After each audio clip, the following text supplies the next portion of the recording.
Hello church knowing the life YouTube ఛానల్‌కి స్వాగతం. ఈరోజు నేను మీకు ఒక ట్రాన్స్‌లేషన్‌ని పరిచయం చేద్దాం అనుకుంటున్నాను. మనందరికీ ప్రొటెస్టెంట్ ట్రాన్స్‌లేషన్స్ తెలుసు, క్యాథలిక్ ట్రాన్స్‌లేషన్స్ తెలుసు, అలాగే యూదుల యొక్క వాళ్ళ ఓన్ ఓల్డ్ టెస్టమెంట్ యొక్క ట్రాన్స్‌లేషన్స్ కూడా తెలుసు. కానీ మెసియానిక్ జ్యూస్ అని కొంతమందున్నారు. ఏ యూదులైతే యేసయ్యని తమ యొక్క సొంత మెస్సీయగా అంగీకరిస్తారో వాళ్ళని మెసియానిక్ జ్యూస్ అని అంటారు. వాళ్ళ దగ్గర నుంచి కూడా కొన్ని ట్రాన్స్‌లేషన్స్ రావడం జరిగింది. కంప్లీట్ జూయిష్ బైబిల్ అని, అలాగే ఆర్థోడాక్స్ జూయిష్ బైబిల్ అని ఇలా 2 ట్రాన్స్‌లేషన్స్ రావడం జరిగినాయి. కాకపోతే ఆ 2 ట్రాన్స్‌లేషన్స్ కూడా ఒక వ్యక్తి కూర్చొని రాశారనమాట. సో, ఒక వ్యక్తి ఏమో కంప్లీట్ జూయిష్ బైబిల్‌ని ట్రాన్స్‌లేట్ చేసినట్లయితే, ఇంకొక వ్యక్తి ఆర్థోడాక్స్ జూయిష్ బైబిల్‌ని ట్రాన్స్‌లేట్ చేశారు.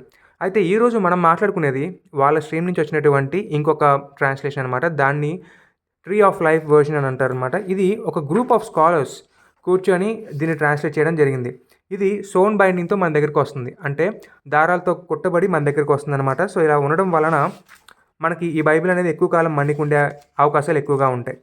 కాబట్టి ఈరోజు ఈ యొక్క బైబిల్ ప్రత్యేకతను గురించి మనం తెలుసుకోవాలనుకున్నప్పుడు ఖచ్చితంగా దాని యొక్క కంటెంట్స్ ఓపెన్ చేసి చూడాలి. ఈ కంటెంట్స్‌లో మనకి పాత నిబంధనలో ఎన్ని పుస్తకాలైతే ఉంటాయో అన్ని పుస్తకాలే ఉంటాయి. కానీ అవి అరేంజ్ చేయబడ్డటువంటి ఆర్డర్ మాత్రం హీబ్రూ బైబిల్‌లో ఎలాగైతే ఉంటుందో అలా ఉంటుందన్నమాట. సో, ఇదే యొక్క ఆర్డర్ ఏదైతే ఉందో ఈ ట్రైపార్టెడ్ డివిజన్, ఈ డివిజన్ ఏదైతే ఉందో ఇదే డివిజన్‌ని జీసస్ క్రైస్ట్ వాడారు. అలాగే అపోస్తలులు కూడా వాడారు. సో, ఇలా చదవడం వల్ల వాక్యాన్ని ఎస్పెషల్లీ పాత నిబంధనని వాళ్ళు పాత నిబంధనని ఎలా చదివారో అలా చదవగలిగేటటువంటి ఒక అవకాశం మనకు దొరుకుతుంది. ఇది 3 భాగాలుగా డివైడ్ చేయబడి ఉంటాయన్నమాట ఈ పుస్తకాలని. సో, మొదటిదేమో మోషే రాసినటువంటి ధర్మశాస్త్రాలైతే, రెండవదేమో ప్రవక్తల యొక్క గ్రంథాలు. ఈ ప్రవక్తలు ఈ మోషే రాసినటువంటి ధర్మశాస్త్రాన్ని బేస్ చేసుకొని వాళ్ళు ప్రవచనాలు చెప్పడం జరిగిందనమాట. నేషన్‌ని హెచ్చరించడం జరిగిందనమాట. సో, అవన్నీ ఇక్కడ మనకు కనిపిస్తుంటాయి. ఇతరత్ర రైటింగ్స్ అన్నీ కూడా ఇందులో ఉంటాయన్నమాట. ఇందులోనే జ్ఞానానికి సంబంధించినటువంటి రైటింగ్స్ కొన్ని ఉంటాయి. అలాగే అపోకలిప్టిక్ లిటరేచర్ అయినటువంటి దానియేలు వంటి గ్రంథాలు కూడా ఇక్కడ మనకు కనిపిస్తాయి. దానియేలు గ్రంథం అనేది సాధారణంగా మనకి ప్రవక్తల గ్రంథాల్లో కనిపిస్తున్నట్లయితే, ఇక్కడ మాత్రం ఇదిగో ఈ కెతుబీమ్ అనేటటువంటి సెక్షన్‌లో, రైటింగ్స్ అనేటటువంటి సెక్షన్‌లో మనకిది కనిపిస్తుంది. అంత మాత్రమే కాదు, ఇలా ఈ యొక్క వాక్యాన్ని చదవడం అనేది ఎందుకు ఉపయోగకరం అనంటే, ఈ యొక్క బుక్‌లోకి చివరిలోకి వెళ్ళినప్పుడు పాత నిబంధన గ్రంథంలోనికి అది దేవుని యొక్క నిబంధన గురించి గుర్తు చేస్తుందనమాట. సో, దేవుడు ఏదైతే ఇజ్రాయేల్‌కి ఒక నిబంధన చేసుకున్నాడో, ఒక నిత్య రాజ్యాన్ని తనిస్తాను అని దావీదుకి, ఆ యొక్క హోప్ మీద, ఆ యొక్క నిరీక్షణతోటి ఈ బుక్ ఎండ్ అవుతుందనమాట. ఇక్కడ రాయబడేటటువంటి ఈ యొక్క 2 దినవృత్తాంతాల గ్రంథాలు ఇక్కడ మనకున్నాయి కదా! ఇవి మనకి చివర్లో ఉన్నాయి. మన యొక్క బైబిల్స్‌లో అయితే మధ్యలో ఉంటాయి. కానీ వీళ్ళకి మాత్రం చివర్లో ఉంది. ఎందుకంటే ఈ గ్రంథకర్త ఎవరైతే ఉన్నారో ఆయన 400 బీసీ ఆ టైంకి అంతకు ముందున్నటువంటి చరిత్రను మొత్తాన్ని చూసి రీఇంటర్ప్రిట్ చేసి రాస్తున్నాడు.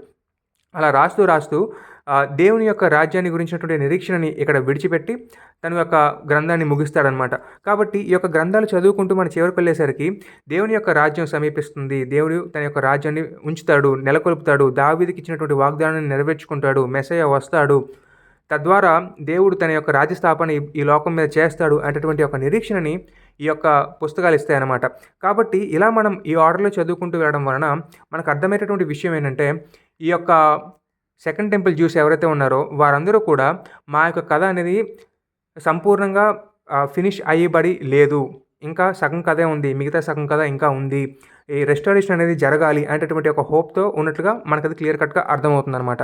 సో, ఆ హోప్ నుంచి వచ్చిందే న్యూ టెస్టమెంట్. ఈ న్యూ టెస్టమెంట్‌లో ఆ మిగిలిన కథ ఏదైతే ఉందో ఆ కథ అనేది కంటిన్యూ అవుతుంది. అందుకే జీసస్ క్రైస్ట్‌కి సంబంధించి వచనాలు కనిపిస్తున్నప్పుడు అతను దావీదు కుమారుడని ప్రత్యేకంగా చెప్పబడుతుంది. అలాగే దేవుని యొక్క రాజ్యాన్ని గురించి మల్టిపుల్ టైమ్స్ మాట్లాడటం జరుగుతుంది. ఎందుకు అనంటే అవి వాళ్ళకి కీ కాన్సెప్ట్స్ అనమాట. మెసియానిక్ కాన్సెప్ట్ కానివ్వండి, లేదా దేవుని యొక్క రాజ్యం కానివ్వండి, ఇండిపెండెన్స్ కానివ్వండి, దేవుని యొక్క తిరిగి రావడం అనేది కానివ్వండి, ఇవన్నీ కూడా ఆ యొక్క హోప్‌లో ఒక భాగం. ఆ యొక్క నిరీక్షణలో ఒక భాగం అనమాట. ఆ భాగాల్ని డీల్ చేస్తూ రెస్ట్ ఆఫ్ ది స్క్రిప్చర్స్ ఏవైతే ఉన్నాయో, కొత్త నిబంధనను మనం పిలుచుకుంటున్నామో, ఆ యొక్క కొత్త నిబంధనలో మనం క్లియర్ కట్‌గా చూస్తూ ఉంటాం అనమాట.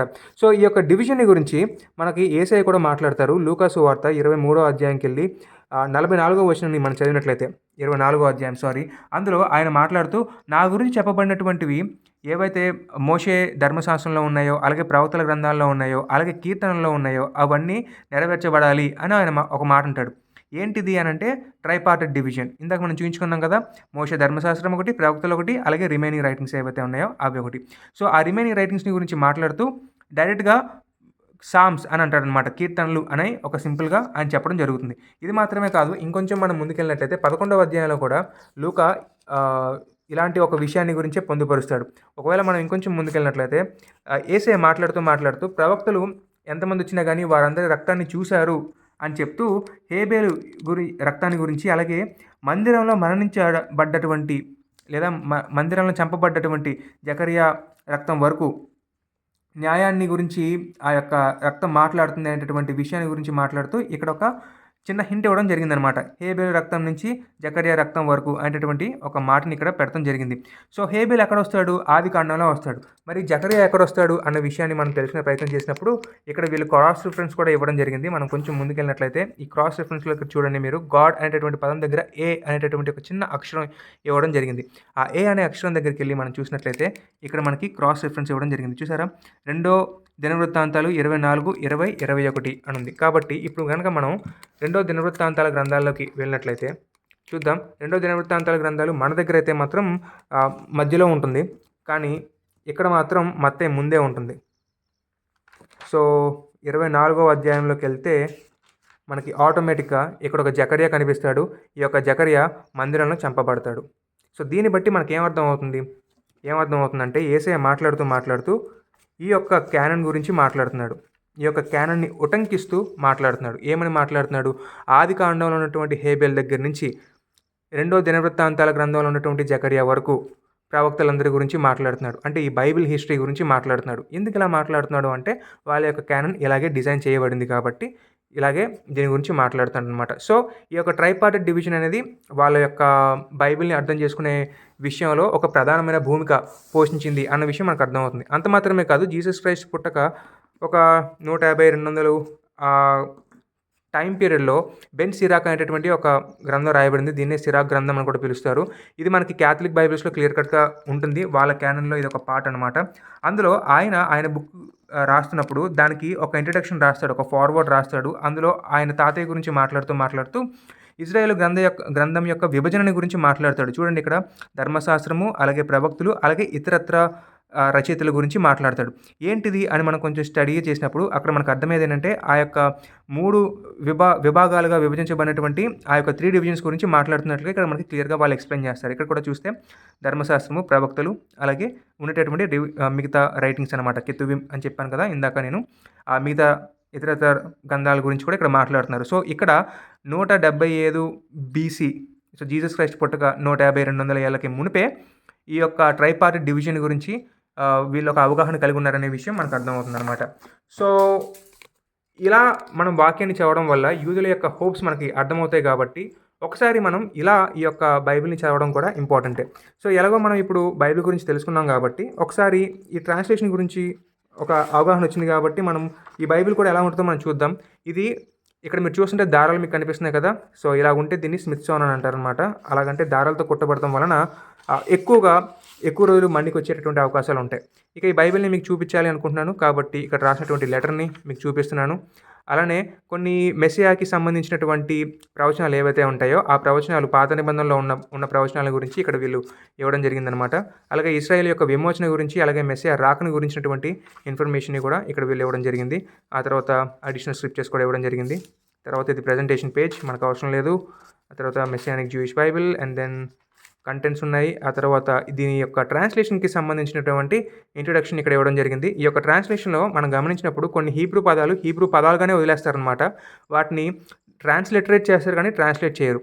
సో అలాగే ఇక్కడ మనం చూసినప్పుడు కొంతమంది ట్రాన్స్లేటర్స్ యొక్క వివరాలు కూడా ఇక్కడ ఇవ్వడం జరిగింది. చెప్పా కదా, గ్రూప్ ఆఫ్ స్కాలర్స్ ఉన్నారని. ఆ గ్రూప్ ఆఫ్ స్కాలర్స్ ఉండడం వలన అదొక అడ్వాంటేజ్ అవుతుందన్నమాట మనకి. ఎందుకు అంటే ఎక్కడ కూడా మన ఓన్ థియాలజీ అనేది అందులోకి వెళ్లకుండా ఉండే అవకాశాలు ఎక్కువగా ఉంటాయి. చూసారా, మీకు కనిపిస్తున్నట్టుగా ఉంది.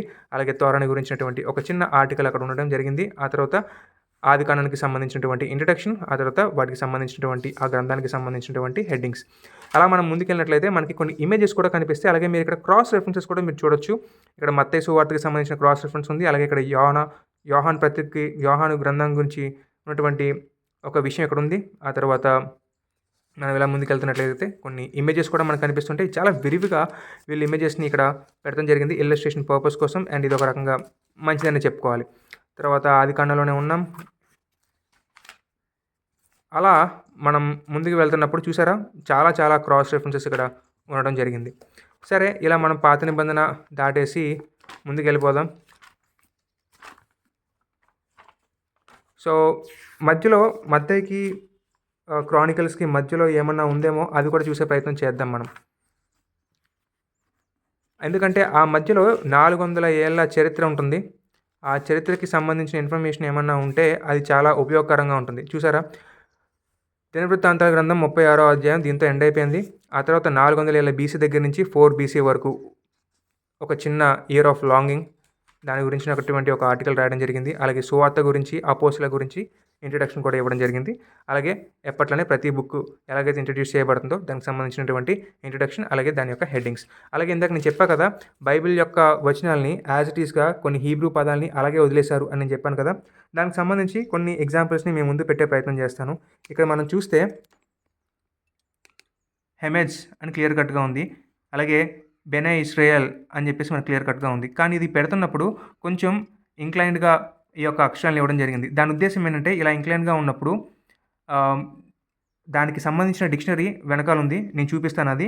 అందులోకి మీరు వెళ్ళి వెతుక్కోండి అని చెప్పేసి అంటారనమాట. సో కొన్ని ఇంపార్టెంట్ పదాలు ఏవైతే ఉంటాయో దాన్ని హీబ్రూలో ఎలా ఉందో అలాగే ఇంగ్లీష్‌లోకి ట్రాన్స్‌లిటరేట్ చేసి అలాగే వదిలేశారనమాట. దాన్ని ప్రత్యేకించి ఇంగ్లీష్‌లోకి ట్రాన్స్‌లేట్ చేయలేదు.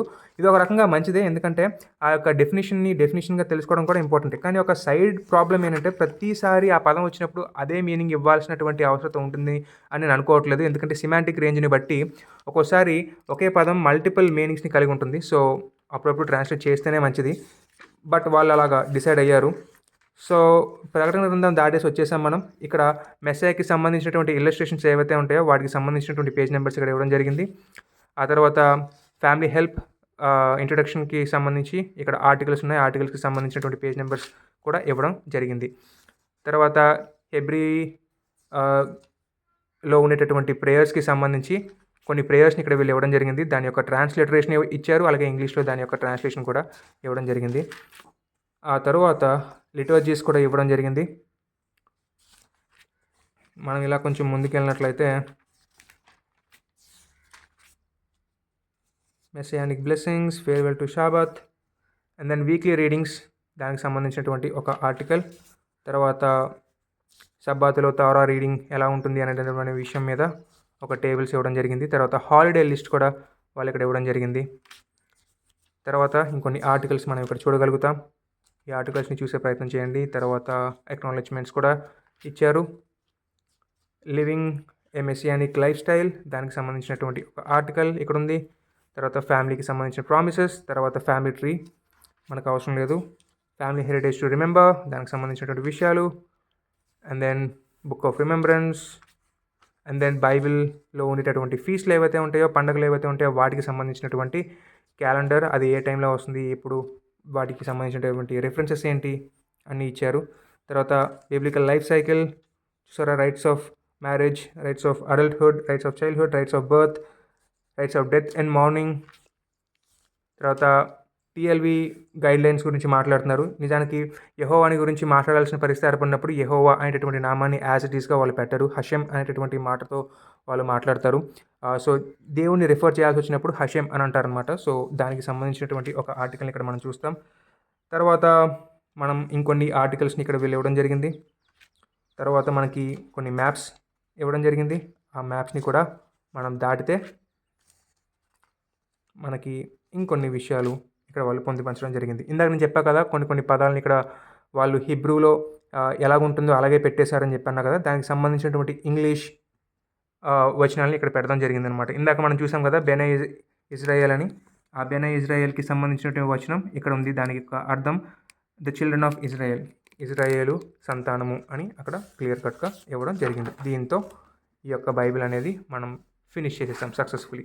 సో ఒకవేళ వాడాలి అంటే ఎప్పుడైనా బైబిల్ని ఇలా ఓల్డ్ టెస్ట్మెంట్ క్యానన్ యూదులు ఎలా అయితే వాడతారో అలా మీరు వాడితే మీకంటూ ఒక అవగాహన వచ్చేటటువంటి అవకాశం దొరుకుతుంది. సో దినవృత్తాంతాల గ్రంథాలు ఖచ్చితంగా ప్రాఫిట్స్ అన్నీ చదివిన తర్వాత, మళ్ళీ బబులోని చెర నుంచి తిరిగి వచ్చిన తర్వాత ఆ యొక్క గ్రంథం రాయబడిందన్న విషయాన్ని మీరు గ్రహించి దాన్ని మనసులో పెట్టుకొని మీరు చదివే ప్రయత్నం చేయండి. దినవృత్తాంతాల గ్రంథాలు నిజంగా మీకు కొత్త వెలుగులో మీకు కనిపిస్తూ ఉంటాయి. సో హోప్ ఈ యొక్క వీడియో కొంచెం హెల్ప్ఫుల్గా కొంచెం నాలెడ్జ్ని మీకు ఇచ్చిందని నేను విశ్వసిస్తూ నెక్స్ట్ టైం మళ్ళీ ఇంకో వీడియోతో కలుద్దాం. బాయ్.